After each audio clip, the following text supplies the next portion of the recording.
जय हिंद, जय जोहार। आज तारीख है 13 जून, फ्राइडे। 6:30 बजे का समय हो रहा है और ये स्वरूपी तालाब का ये स्थान है। आप देख सकते हो कि किस प्रकार से ये जो पैकेट्स हैं वो बिल्कुल पड़े हुए हैं। और ये जितने भी पैकेट्स आपको यहाँ पर पड़े हुए दिखाई दे रहे हैं ये ऑलमोस्ट एक्सपायर हो चुके हैं। और इनको इसी प्रकार से शायद किसी दुकानदार का ये सामान है जिसने कि एक्सपायरी होने के बाद इसको डंपिंग यार्ड समझ करके ऐसा यहाँ पर फेंक दिया है। आप देख सकते हो कि जो गाय हैं, गौवंश है, वो यहाँ पर लगातार विचरण करते हैं और वो इन्हीं प्रकार के पैकेट्स का सेवन कर रहे हैं। ये जो चीज़ें हैं ये एक्सपायर हो चुकी हैं, इनको एक सही स्थान पर डंप किया जाना चाहिए। फिर चाहे वो नगर पालिका का जो कचरा वाहन आता है उसमें डाल करके। लेकिन आप देख सकते हो कि कितनी लापरवाही से ये बगल में स्वरूपी तालाब है और उस स्वरूपी तालाब के बगल में ही इसको इस प्रकार से फेंक दिया गया है। आखिर स्वच्छता अभियान जो हमारे प्रधानमंत्री श्री नरेंद्र मोदी जी का एक महत्वाकांक्षी योजना है जिसके ऊपर इतना खर्च किया जा रहा है हर साल, उसका किस प्रकार से हमारे नगर में व्यापारियों के द्वारा किस प्रकार से सहयोग मिल रहा है उस स्वच्छता अभियान में। आप देख सकते हो सिर्फ ये यहीं की बात नहीं है, शिमगा नगर में आप कहीं भी चले जाओ, जहाँ पर चाहे वो आप मेन मार्केट हो शिमगा का, कहीं पर भी आप चले जाओ, व्यापारी अपने दुकान में झाड़ू लगाते हैं, सफाई करते हैं और उसके बाद जाते समय रात को कचरा सरेआम रोड पर फेंक देते हैं। क्योंकि सुबह सफाई वाले भाई लोग आते हैं तो वो साफ़ करके उसको ले जाएंगे। ऐसा नहीं करना चाहिए। गाड़ियां नगर पालिका के द्वारा चलाई जा रही हैं, आपको उसमें कचरा डालने में क्या तकलीफ है। और सिर्फ व्यापारियों की बात नहीं है, कई जगहों पर आप जाएंगे जब मोहल्लों में तो वहाँ पर भी एक विशेष स्थान पर लोगों ने उसको कचरा फेंकने का स्थान बना दिया है और लगातार वहीं पर फेंकते हैं। इसी कचरा फेंकने के स्थान की वजह से ही आपको याद होगा कुछ समय पहले राधा कृष्ण मंदिर के पास कान फेंका गया था, भेड़ और बकरी का वो कान था। लेकिन चूंकि वो मंदिर के पास था उसको उसमें गाय के कान का अंदेशा लगाया गया और बाद में जब पुलिस अधिकारियों के द्वारा उसकी जांच की गई तो वो भेड़ और बकरी का कान निकला और वो फेंका गया था कहाँ? राधा कृष्ण मंदिर के पास। क्यों फेंका गया था?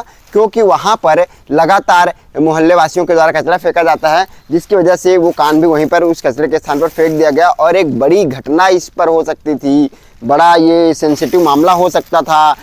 अगर उसकी जांच में समय लगता तो हो सकता था कि इसमें कुछ भी लोगों का जो गुस्सा है वो सामने आ सकता था। लेकिन आज ये जो सवाल है कि ये जो चीज़ें यहाँ पर फेंकी गई हैं, छोटे छोटे बच्चे यहाँ पे खेलते हैं, इसमें कुछ खिलौने भी लगे हुए हैं उनको लेने के लिए। या छोटे बच्चों को पता नहीं होता है कि क्या चीज़ें एक्सपायरी है क्या नहीं, ये पैकेट बंद है, वो उठाते और क्या होता जब वो इसे खा लेते। क्या होगा जब ये जो गौवंश हैं वो इन पैकेट्स का सेवन कर रही हैं, आखिर उनके स्वास्थ्य पर क्या प्रभाव पड़ेगा, ये बहुत चिंता का विषय है। और नगर पालिका के मुख्य अधिकारी से मैं निवेदन करना चाहूँगा कि इस प्रकार की इसकी तो फिलहाल जांच की जाए कि आखिर ये किसने फेंका है और उनको नोटिस जरूर दिया जाना चाहिए। इसके साथ ही नगर में स्वच्छता अभियान में तेज़ी लाने के लिए व्यापारियों से निवेदन किया जाए। और यदि वो नहीं मानते हैं, यदि नगर के कुछ ऐसे लोग जो ऐसे पब्लिकली कचरा फेंक रहे हैं, यदि उनके घर के आसपास वाहन नहीं जा रहा है नगर पालिका तो पहले तो वाहन उपलब्ध कराएं। और अगर जा रहा है तो उनसे रिक्वेस्ट की जाए कि जो अपना कचरा है वो नगर पालिका के वाहन में ही डालें। और यदि ऐसा नहीं होता है तो मुख्य नगर पालिका अधिकारी को कुछ जुर्माने जैसा प्रावधान भी ज़रूर करना चाहिए। क्योंकि स्वच्छता अभियान एक महत्वाकांक्षी योजना है प्रधानमंत्री जी की और पूरे देश में इसका माहौल है। आप देख सकते हैं कि पिछले 7 सालों से इंदौर जो है वो नंबर 1 सिटी बना हुआ है स्वच्छता में। और हमारे शिमला को भी सर्टिफिकेट कहीं ना कहीं से मिल जाता है। समझ नहीं आता कि सर्टिफिकेट मिल कहाँ से जाता है, क्योंकि आज जो स्थिति है उसके हिसाब से हमारा जो योगदान है स्वच्छता में वो बिल्कुल माइनस में है। ये जो आप नज़ारा देख रहे हैं यहाँ पर, ये इसका साक्षात प्रमाण है। इसके साथ ही नगर में कई जगह हमने देखा है जो दुकानदार हैं वो, चाहे पुराना जहाँ पे SBI बैंक था उसके सामने मैंने कई बार लोगों को पकड़ा है कचरा फेंकते हुए।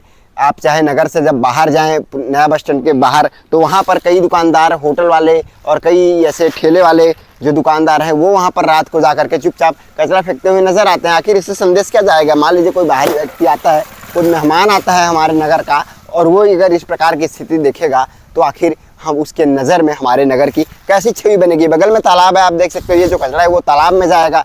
तालाब प्रदूषित होगा, पानी प्रदूषित होगा और इसी पानी से हमारे लोगों का निस्तारी चलता है। बगल में डबरी तालाब है, वहाँ पर आपने देखा ही होगा कि कैसे केमिकल डाल करके उस पानी को दूषित किया गया। वही पानी यहाँ पर भी बरसात में जब ये ओवरफ्लो होगा तो यहाँ पे भी आएगा। तो ये सारी चीज़ें जो हैं वो हमारी सुविधा के लिए हैं, इनको हम गंदा ना करें, इनको हम ख़राब ना करें और हम अपने नगर को कैसे अच्छा बना सकते हैं, चाहे वो स्वच्छता के मामले में हो या फिर किसी अन्य मामले में, हमको इस बात पर ज़रूर विचार करना चाहिए। और हमारा ये दायित्व है भारतवासी होने के नाते, भारत देश के नागरिक होने के नाते, कि हम इन सभी चीज़ों का विशेष ध्यान रखें। जब हम ध्यान रखेंगे तब हम किसी को कह पाएंगे और तभी हमारा जो भारत है वो विश्व गुरु के शिखर पर पहुंच जाएगा। विश्व गुरु के शिखर पर पहुंचना मतलब इकोनॉमी टॉप पर हो जाना या ये सारी चीज़ें नहीं है। ये जो सारी चीज़ें हैं, व्यक्ति की मानसिकता और उनमें किस प्रकार की जागरूकता है अपने देश के प्रति, अपने समाज के प्रति, ये सारी चीज़ें भी मैटर करती हैं।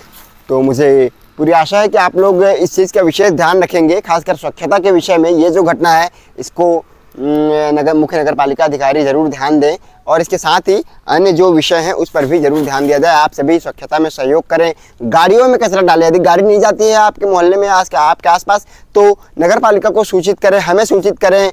हम नगर पालिका से रिक्वेस्ट करेंगे या उनसे बात करेंगे कि आखिर ये गाड़ी क्यों नहीं जा रही है, वहाँ पे आप शिकायत कर सकते हैं। लेकिन इस चीज़ का विशेष ध्यान रखें कि खुले में कचरा ना फेंकें, अपने नगर को साफ सुथरा रखने में अपना भी योगदान दें। धन्यवाद।